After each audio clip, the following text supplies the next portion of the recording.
자, 지금 정당 민중연합당이란 당 이야기를 좀 소개를 드려야 될 것 같습니다. 노은지 기자, 이 올 4월 총선 때 유세하는 모습이잖아요. 네, 그렇습니다. 올해 4월에 이제 김선동 의원의 얼굴도 보이고요. 민중연합당이 이제 나오긴 했었는데 의석도 건지지 못했고 나왔는지도 모르는 분들이 많으실 거예요. 근데 이제 어제 민중연합당 전당대회가 열렸습니다. 네. 근데 여기 이제 포함이 된 2기 지도부의 면면을 살펴보면 이게 도로 통진당이 부활하는 거 아니냐 이런 얘기가 나올 정도인데 네. 좀 살펴보면요. 지금 보시는 장면은 여의도에 있는 63빌딩 그랜드 볼룸에서 있었던 어제 민중연합당의 전당대회 모습입니다. 네, 그런데 모습입니다. 지도부를 보니까 대체로 인연이 통진당하고 있는 분들이군요. 네, 그렇습니다. 일단 상임대표 및 그 대표가 김창한 예전에 통합진보당에서 노동위원장을 했던 분이고요. 그리고 지역당원 대표 같은 경우도 서울시당 위원장을 했던 정태응, 그리고 이제 흑수저당 대표라고 해서 손솔 씨라는 이제 이화여대 총학생회장 출신이 있는데 이분 역시 이제 통진당과 관련을 맺고 있었던 한국대학생연합에서 활동한 경력이 있습니다. 네, 어제 보면요. 이제 국민의례라는 거 보통 하고 국회에 대한 경례도 하고 애국가도 부르는데 역시 민중의례를 한 거죠. 네. 국민의례 대신 민중의례를 했고요. 그다음에 애국가 대신에 리무리원 행진곡을 불러서 네. 확실히 좀 일반 정당의 전당대회가 아니라 뭔가 이제 통진당이 부활했다 이런 얘기가 나올 만한 그런 모습이 보였습니다. 네, 그러면요. 실제 어제 있었던 모습 봤으면 좋겠습니다. 이석기 의원 석방을 한 구호도 역시 빠지지 않고 등장한 거죠? 네, 일단은 이석기 의원에 대한 얘기가 많이 나왔는데 네. 이석기 의원을 석방하라는 얘기가 내부에서 이렇게 있을 정도로 계속해서 외부에서는 네. 이제 구호를 외치면서 석방을 구명운동을 함께 해달라 저런 얘기까지 있었고 피켓을 든 시위 현장도 외부에서 볼 수가 있었습니다.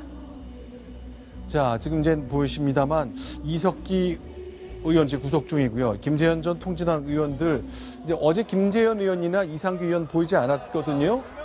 자, 한번 들어볼까요?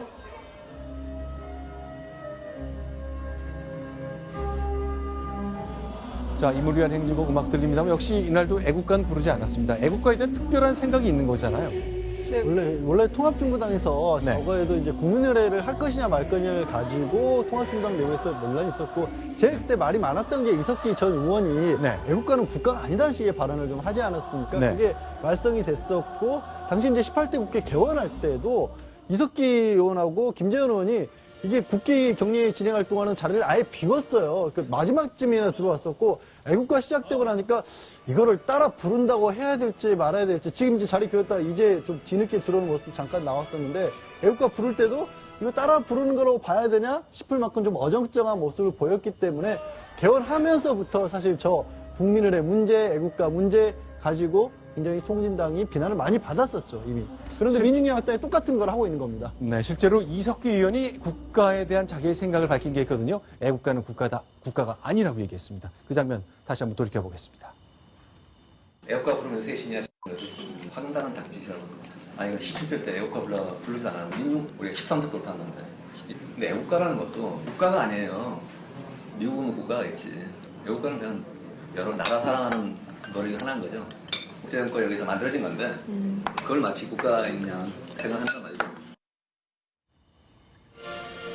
자, 그렇습니다. 결국 국가에 대한 자신의 생각을 밝혔는데 어쨌건 통합진보당의 후신격인 정당 어제 전당대회를 거쳤던 것 정리해봤습니다.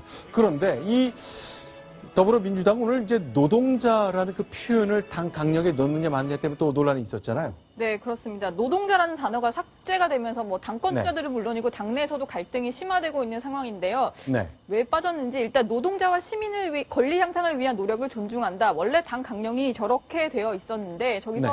노동자가 빠졌습니다. 네. 왜 빠졌는지에 대해서 이제 좀 설명을 들어보면 민홍철 더민주 강령정책분과위원장이 한 네. 얘기인데요. 노동자도 시민에 다 포함이 되기 때문에 그래서 개정안에서 뺐고 노동자의 네. 권리는 노동정책에 강화를 해서 명시를 했다. 이렇게 얘기를 하고 있는데 네. 의원들의 좀 반발은 심합니다. 김영주 의원 같은 경우는 노동자는 근로의 대가를 받는 사람이고 시민 중에는 비경제 활동자도 있지 않냐. 그렇기 때문에 노동자가 반드시 들어가야 된다. 이렇게 반대 주장을 하고 있습니다. 실제로 그러면요. 일단 이런 생각, 아직까지는 초안에서만 빠진 거죠. 확정된 건 아니잖아요. 네, 그렇습니다. 논란이 네. 계속되고 있기 때문에 일단 17일에 열리는 이제 비대위 그리고 당무위 의결을 거쳐서 최종적으로 결정이 될 것 같은데요. 일단 논란이 계속되고 있으니까 우상호 더불어민주당 원내대표 같은 경우에는 이게 이념이 달라서 생긴 문제가 아니고 표현상의 문제이기 때문에 문구를 고칠 수 있고 문구만 수정하면은 뭐 다 해결될 일이다 이렇게 얘기를 하고 있습니다. 자, 정청래 의원 얘기를 직접 들어보겠습니다.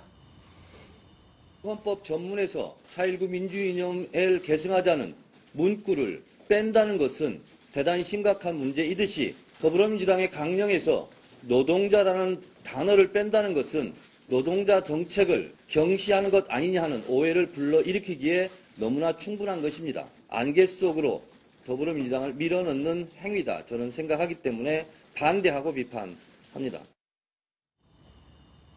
자, 김종인 대표 얘기를 들어보면은 이게 왜 이런 것까지 논쟁을 하느냐 이런 말을 하는 거군요. 네, 그렇습니다. 특히 이제 당권 주자들 3명이 다 이거에 대해서 반대 의견을 밝혔는데요.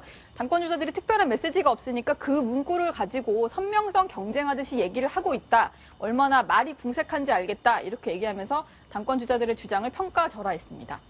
자, 결국 예상을 할 수 있겠습니까? 노동자와 시민의 권익을 향상하는 것, 여기서 노동자를 빼고 시민의 권익을 향상하는 것, 이것이 우리 당의 존재 이유라고 설명하는 것, 바뀔 걸로 예상하십니까? 전망이 어떻습니까? 일단은 좀 반대를 하고 있기 때문에 뭐 당내 여론을 뒤집고 굳이 빼서 논란을 일으키지는 않을 것 같긴 한데 일단은 뭐 17일에 비대위 회의가 열리기 때문에 거기서 당대표 일단 김종인 대표는 반대를 하고 있지만 어떤 식으로 정리해야 할지는 좀 지켜봐야 할 것 같습니다. 알겠습니다. 이제 정당 얘기 좀 정리해봤습니다. 다음은 사건 얘기를 좀 봐야 되겠는데요. 올 여름 계속 반복되고 있는 사건에 대한 얘기를 나눕니다. 순위 확인합니다.